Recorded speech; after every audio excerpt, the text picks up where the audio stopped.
Hello, this short video aims to reduce some of the issues encountered when exporting free models from the internet to Skyrim.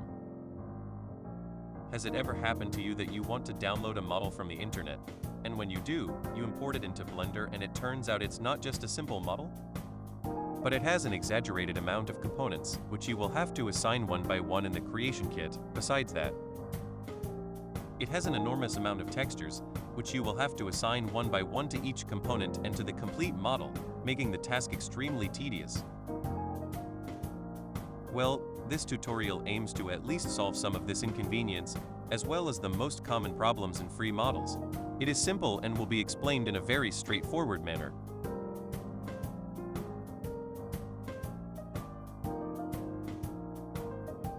Before starting, I want to clarify that Blender will be used for the process, and a plugin for Blender called Finalizing the NIF, which allows the use of NIF files better than the official Skyrim plugin. Recently, I received good advice from a modder to improve my productivity in animations, so I will learn to use Cascadeur. But during the conversation, this problem of free internet models with multiple textures came up, so since my interest is also to export models easily to Skyrim, I decided to fulfill this tutorial and leave it on the internet to not forget the steps. I will improve the process until I automate it as much as possible. Thanks, Shadowman, for the idea. Now getting serious, let's go for the plugin you need to make the export process without problems. Just go to Mad Dog's GitHub page and download the latest version of the plugin. This plugin is ideal for creating NIF models and objects, or even Skyrim models for 3D printing. But I recommend not using it for animation. It's very bad for that. It allows handling multiple NIFs, but it does not allow exporting animations efficiently. For that, use the official Skyrim one, but that might be in another video.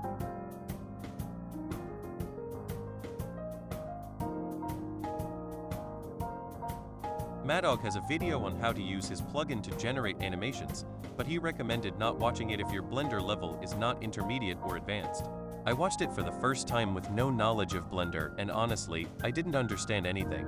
It only shows how to make one animation and doesn't explain which buttons to press, just shows how he does it. Later, I was able to understand what he did, but it required watching the video about 10 times. We will only use the plugin to export the model to NIF successfully, just one export, that's all.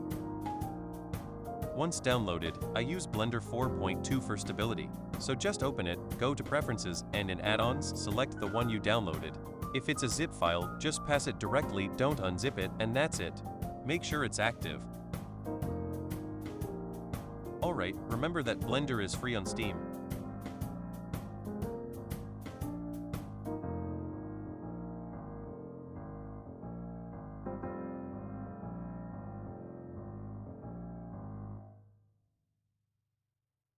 Here comes the tutorial with a simpler model, but not entirely simple.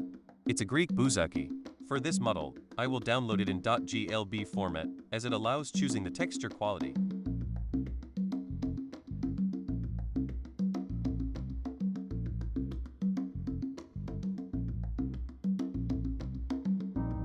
We will go quickly with this.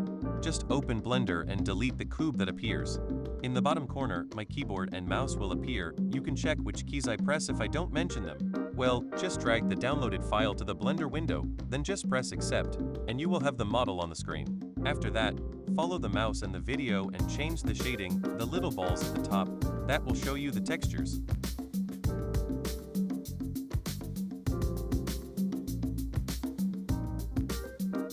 Now, you just have to follow the steps in the image and enable the face option. It's that checkbox, and the model will turn red and blue. This is the direction of the faces, called normals. Here is an explanation to understand their importance. Normals in models are the invisible vectors that indicate the direction of the faces of the object. This will be read by the game engine and will allow it to indicate how light, shadows, bumps, and many other things affect it. It is always recommended to ensure these are correct.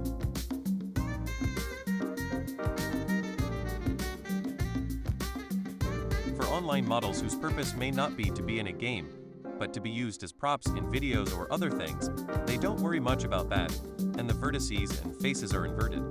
This needs to be fixed at the beginning of the process. As you will see in the video, just select the parts that are in red. You can hide the other models to avoid confusion.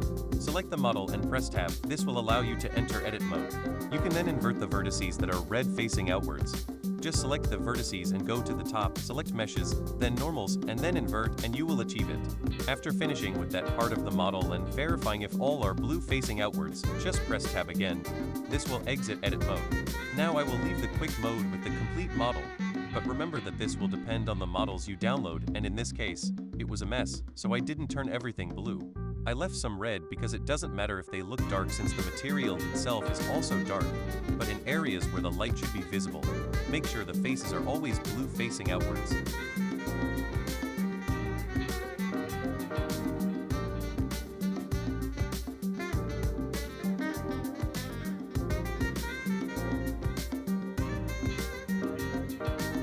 Now save the model where you want, but remember to use a folder that you will use because the textures will be deposited there in the next processes. Besides that, now you have to paste the model back into Blender. Yes, the same model, but one will be the modified one and the other will be the original untouched one. This is to guide you in things.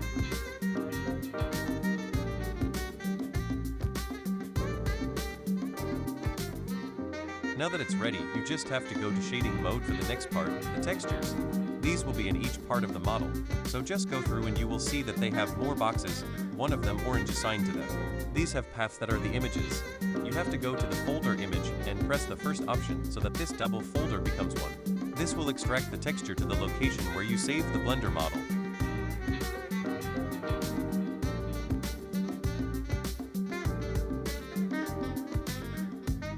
You will do this with all the ones that have an image path. After this, you need to go to where you saved the Blender file and you will find a new folder called Textures. Inside, all the textures will be organized. Here you will need to use a program to modify the textures and then convert them to DDS. The program Paint.net is free and allows for easy editing. I want to highlight that all these steps below are just for demonstration. I will upload a program in Python, an executable that will allow you to merge the images easily without having to adjust it yourself.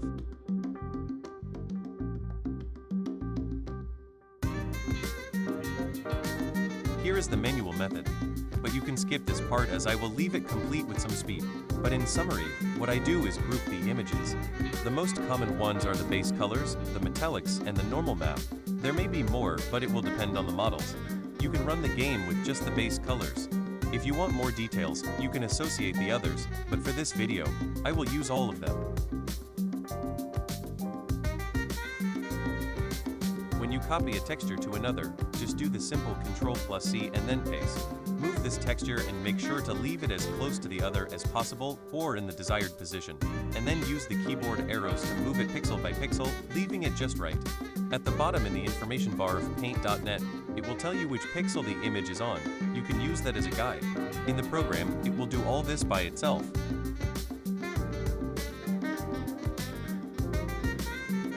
When you do another merge of images, whether for metallics or normal maps, you need to respect the order. If the first texture is in the top corner, you need to place the metallic of the first one in the same part. It's simple since they are the same, but with a different color. Here it is not very noticeable, but with zoom, you will notice the wood grains. In other textures, it is easier to identify. Do the same with others, and then simply save as and select DDS, which is the most used format by Skyrim. Give a new name for each merge. I used Atlas, but you can use whatever you like, just make it simple and preferably one word without spaces.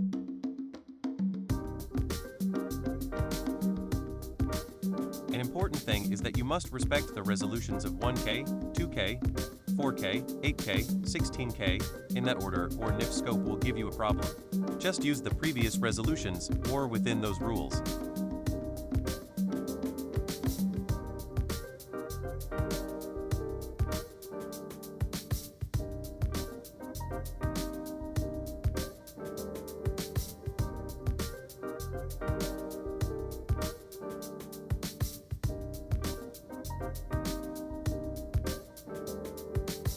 Now you will only use these new merged textures, which contain the others. The old ones, just delete them or save them in a subfolder that you will no longer use. Here is where the magic begins, or at least the important part, redirecting the meshes to the new textures. This is simple if you have an order. You need to press on the model you will modify the texture of, and apply the new one, which is the merge, in its respective spaces.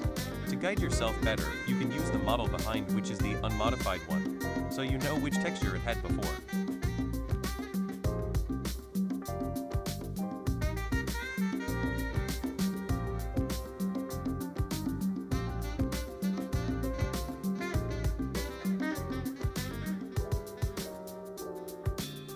Now you need to edit the UV. This is done manually, but it is not difficult at all. Just select everything, and with the transform button that is next to the textures and the tools, you can move and resize the UV. Leave it right where it was in a corner, fitting as best as possible. It's simple, and you can take the time to modify the texture if you want to add names or colors, but just make sure of that.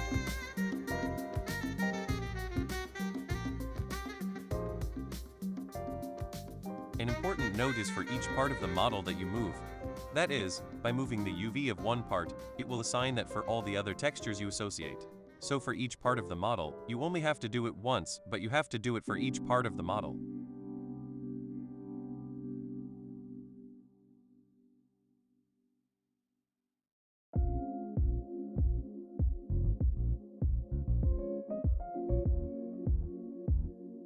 An important thing, if for some reason you go to the UV model and the mesh does not appear over the texture, it is simple.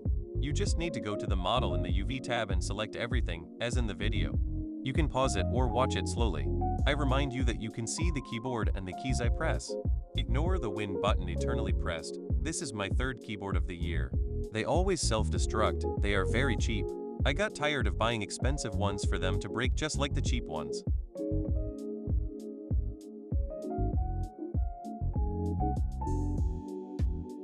Here, just go calmly, have some tea, coffee, or beer. The models without textures, just leave them as they are. Those have associated colors or other things that don't need to be touched.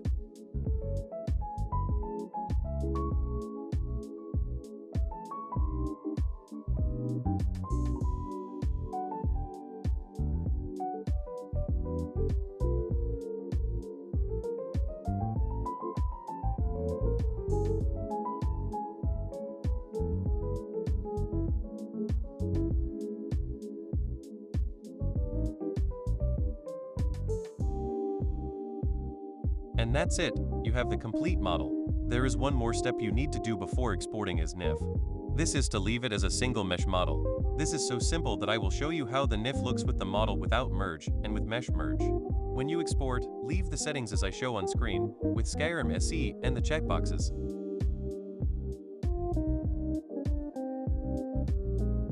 For the merge, you just need to select the entire model, and press Ctrl+J or use the mouse to click on it and select Join.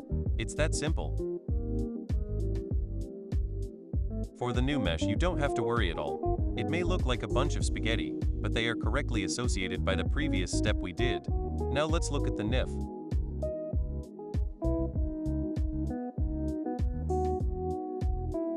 Here you will need to download nifscope.exe. It is great for viewing Bethesda models and recognizing them. It is free on its official page. Now you can see how the model without mesh merge has many components, while the one that did the merge only has one. Remember that each component needs to be assigned a different path for each texture, which will make the task very tedious. But with just one model and just one texture merge, it will be very simple. It is your decision to assign the metallic textures or the normal map textures. Here is a very important detail for the models to have a second face and be able to see the texture inside the models. That is, they are not transparent originally. You need to go to BS Lighting Shader Property and in the Shader Flag 2 tab, press double-sided. Done, now the model will not be invisible inside. Thanks again Shadowma for that advice. I was about to create a method in Blender to generate WV in each model, haha. As you can see, for the example I only assigned the textures by direct paths. To transfer it to the game, you will need to modify these, but it is just for review. Just as it appears in the video, and done, it is simple really. Well, now that we have the model, how do I introduce it to the game? Well, that's the fun part. You can do it in many ways, like parts of clothes, parts of bodies, and add physics with Bodyslicer. Make it as static objects, like parts of furniture, food, whatever. But a simple example that I use the most is converting it into an anime object. Why do I do this?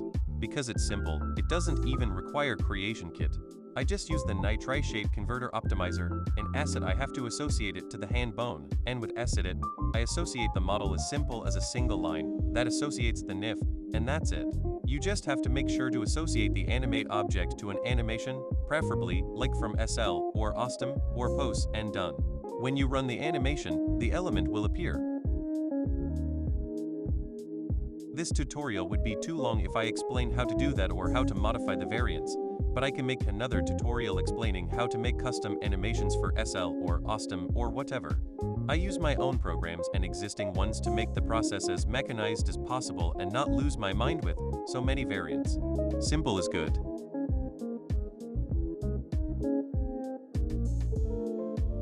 I associated it with a prototype animation I had, so you will see how the NPC's legs move in a strange way. Let's see if Cascador allows me to make better poses for DMM animations to Skyrim.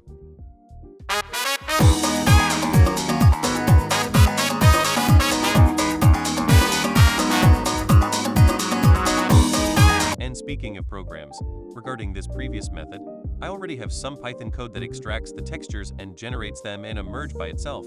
It also does the UV movement, but it is still unstable, so I need to keep working on it. Although I have an enormous amount of other things to do, I will give it time now that I will start packaging the animations I have.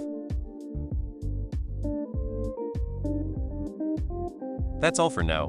I will make a specific video thanking the people who have helped me this year in many ways, directly or indirectly. Thank you, and I hope the video helps those who didn't know about these methods.